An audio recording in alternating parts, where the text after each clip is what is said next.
Hace más de 2 semanas les contamos aquí con mucho detalle sobre una comunicación de Francisco Santos alrededor del tema de centros poblados. Una comunicación de hace mucho tiempo. Hoy algunos colegas pues están descubriendo la noticia, pero pues como les digo aquí en 6 AM es cuento viejo. Sin embargo, Fraile Espinosa, recordemos un poquito qué fue lo que pasó en esa llamada que comentamos aquí de Francisco Santos alrededor de este tremendo lío. Claro, es que en algún momento, Gustavo, acá conversamos sobre la posición que había asumido el representante Gabriel Santos, el hijo del ex embajador, con respecto a la moción de censura de la entonces ministra Karen Abudinen. El representante Gabriel Santos decía que la ministra tenía que pagar con su cargo, digamos, una consecuencia política de un escándalo que era muy grande, tal y como en efecto estamos viendo. Y con el ex embajador, que en ese momento ya era ex embajador, hablamos de ese episodio en particular, y él contó que tenía una preocupación la embajada americana por cuenta de unas maniobras que no parecían muy claras, tratando de dejar por fuera a la empresa estadounidense de telecomunicaciones Hughes. Y por eso es que ahora hay algunos colegas que dicen que otra de las personas que llamó a la ministra a sugerirle que el contrato se podía ceder a Hughes fue Francisco Santos. El problema con eso no es que sea mentira, es que hay que ponerlo en contexto. Y por eso solo quiero decir dos cosas, Gustavo. Lo primero es que el día de esa llamada del ex embajador Santos, para ese momento ya a la ministra, fue el 9 o 10 de agosto. Ya el embajador pues había renunciado un par de meses antes a su embajada. De hecho, ya había asumido Juan Carlos Pinzón como nuevo embajador de Colombia en los Estados Unidos. Y la declaratoria de caducidad del contrato lo hace la ministra Abudinen el 13 de agosto.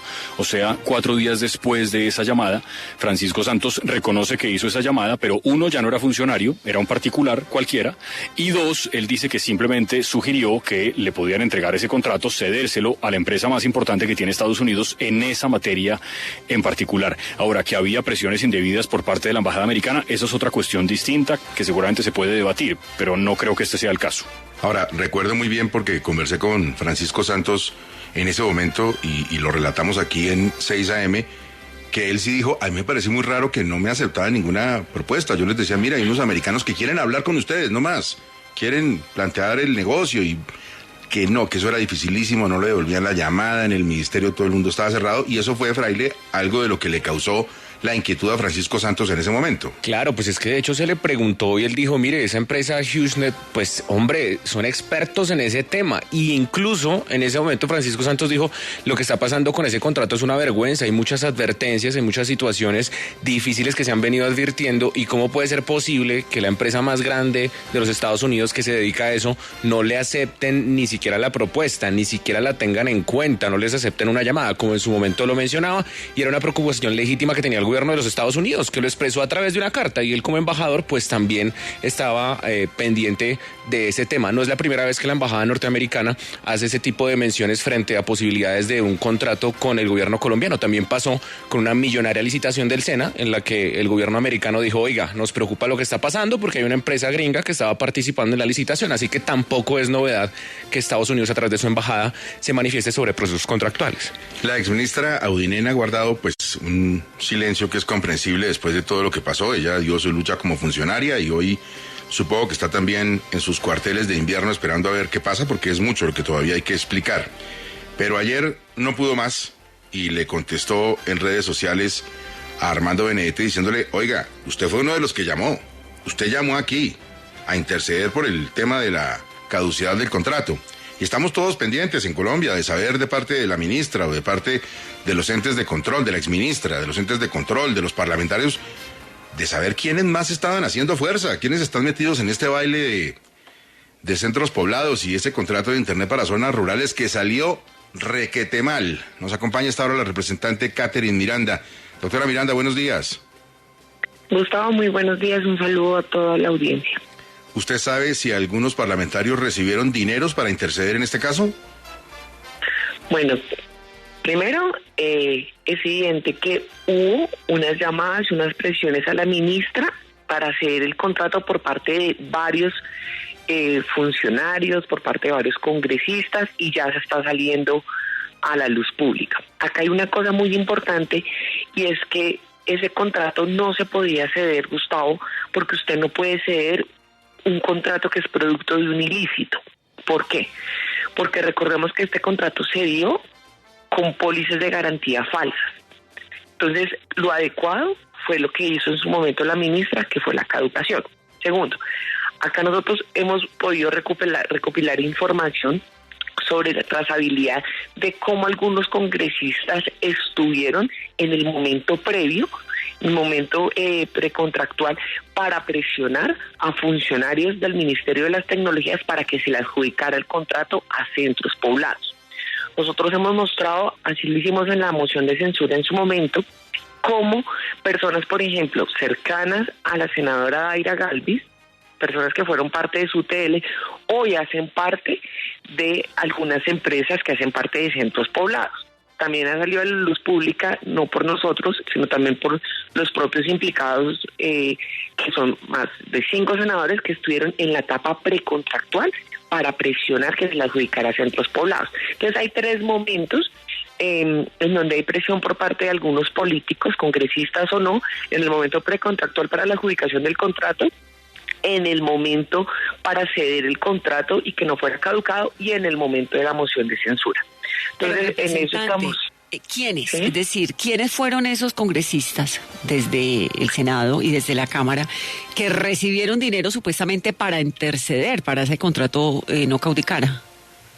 Yo no me atrevo a dar nombres, como le digo, uno tiene que ser muy responsable y hemos sido muy responsables en esta situación.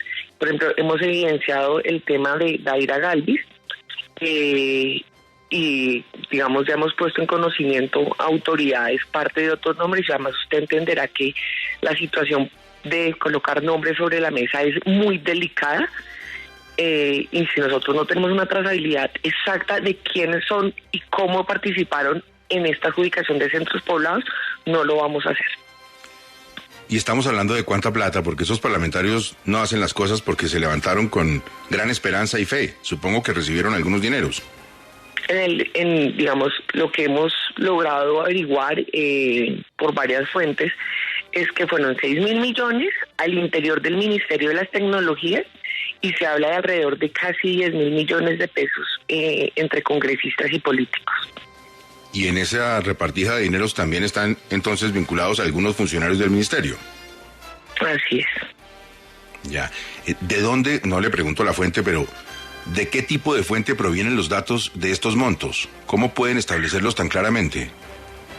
Bueno, primero, parte de la audiencia que ha dado Cáceres, las afirmaciones que también ha dado La Verde, y pues algunas fuentes al interior del Congreso por lo que nos han dicho. Representante, es loable y muy importante, sobre todo en este gran escándalo que Caracol ha venido además siguiendo y acompañando las reflexiones, que caigan todos los que sean. Pero es muy importante el tema de los nombres, porque si no queda simplemente como un rumor. Y aquí se trata precisamente de velar con la claridad que usted lo viene haciendo, qué congresistas participaron en esa escena precontractual y en lo que hace la licitación. Sí, estoy completamente de acuerdo, pero también no es mi función, no puedo determinar yo eso. Como lo digo, o sea, cuando tengo unas claridades las hago y las hice frente a la moción de censura, pero creo que no es correcto ser irresponsable y simplemente dar nombres, digamos, al azar y pues, simplemente por los runrunes que se tienen, sino que tiene que ser la Fiscalía, la Procuraduría, la misma Contraloría quien determine y ponga sobre la mesa esos nombres y que ellos paguen por haber intercedido frente a centros poblados. Representante, ¿y esos parlamentarios son de qué movimientos, de qué partidos políticos? La información que yo tengo, hay gente de Cambio Radical, hay gente del Partido Conservador y hay gente del Partido Liberal. Representante, pero entiendo que no puedo decir los nombres y es importante que salgan porque de generar un manto de duda siempre es peligroso, pero dentro de lo que usted ha investigado, ¿se pusieron de acuerdo esa plata que supuestamente se repartió? ¿Cómo fue, digamos, en ese sentido el zarpazo que le hicieron al Ministerio de Telecomunicaciones? Digamos, ¿estuvieron todos de acuerdo? ¿Cómo fue ese proceso? nuevamente, que uno tiene que ser supremamente responsable, y cuando decidimos realizar y adelantar esta moción de censura en la Cámara de Representantes, pues yo personalmente tomé la decisión de que solamente diríamos las cosas que nos constan, de las cuales tenemos pruebas y podemos mostrar los documentos de tales cosas. Entonces, que le digo, no me puedo poner a decir cómo fue, porque no tengo ni idea cómo fue la repartija, no tengo ni idea cómo de Centros Poblados llegaron los dineros a manos de algunos políticos, pero lo que sí les puedo asegurar es que acá hay políticos involucrados y que ya la prensa, ustedes mismos han logrado sacar algunos nombres, y estas personas tienen que, pues digamos, que contar y decirle a la opinión pública cuál es la relación que tienen con Centros Poblados y en la adjudicación de este contrato. Entre el cielo y la tierra no queda nada oculto, ya pronto lo sabremos. Representante, muchas gracias, muy amable. A ustedes muchísimas gracias. Pero adicionalmente nosotros estamos ahorita a la espera que al final de esta semana creemos ya que ya nos admitieron la tutela para repetir la moción de censura, y esperamos que se ratifique, pues digamos que se decida que se necesita repetir esa moción de censura, sobre todo por la responsabilidad política de estos partidos políticos. Perfecto, muchas gracias, representante, muy amable. A ustedes mil gracias. 7:17, Espinosa, hay una nueva línea de investigación en todo este asunto de Centros Poblados. Sí, Gustavo, voy a tratar de explicarlo y resumirlo de la manera más simple posible, Gustavo, porque tiene su complique. Hace unas semanas la Fiscalía estuvo en el Mintic, eso también lo contamos acá, en el momento en el que eso ocurrió. Todavía estaba la ministra Udinen en el ministerio. Estaban interesados en quién hizo qué o dejó de hacer en el contrato de Centros Poblados. Ese contrato se firmó el 18 de diciembre. Y antes del 28 de diciembre, hablamos del año 2020, la unión temporal, esta de la que estamos hablando, tenía que entregar unos documentos, entre otros una bobadita que se llama la garantía bancaria. Esa garantía bancaria no llegó, de manera que el supervisor, Camilo Jiménez, que ya no está, tenía la responsabilidad de comunicarse con el contratista, es decir, con Centros Poblados. Ese supervisor fue nombrado por otro que también se fue, el viceministro Iván Mantilla. La oficina de ese supervisor, que era Jiménez, tenía 3 correos de Centros Poblados y del garante, que en teoría era Itaú. Curiosamente, esa oficina, la secretaria del supervisor de Jiménez, omite enviar esas preguntas, la pregunta de, señores, ¿qué pasa con la garantía bancaria? Porque Centros Poblados decía, Itaú no la ha emitido, la culpa no es nuestra, y omite enviar esos correos a Itaú. Y el que envía, lo envía a un correo falso, que es el famoso luis.rodriguez@itau.com.co, con el problema de que el dominio de Itaú en Colombia no es ese.